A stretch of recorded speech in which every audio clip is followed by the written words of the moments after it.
Кыргызский алфавит не сильно отличается от русского.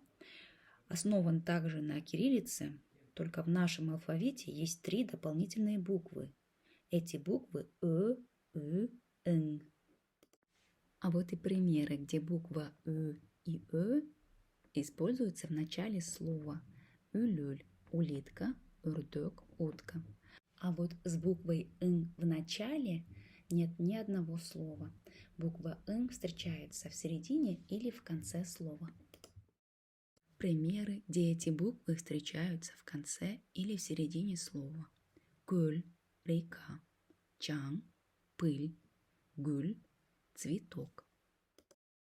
Для тех, кто желает улучшить свой словарный запас на кыргызском языке.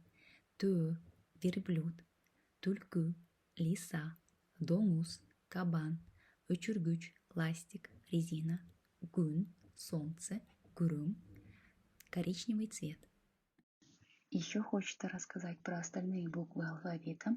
Например, буквы В, Ц, Щ, твердый знак, мягкий знак Ф используются только в заимствованных словах из русского языка. Привожу примеры.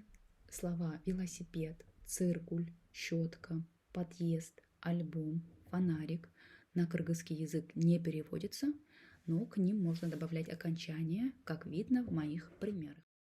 И, пользуясь случаем, хочу обратиться ко всем, кому не безразлична судьба кыргызского языка. Пожалуйста, прописывайте буквы н, там, где они должны быть. Не заменяйте их с буквами о, н, о. Я замечаю, что так делают многие публичные известные личности даже на своих страничках в соцсетях. Это грубая ошибка, потому что когда вы хотите написать «гурум», но пишете «кором», смысл слова меняется. Поэтому очень прошу писать всех на правильном кыргызском языке.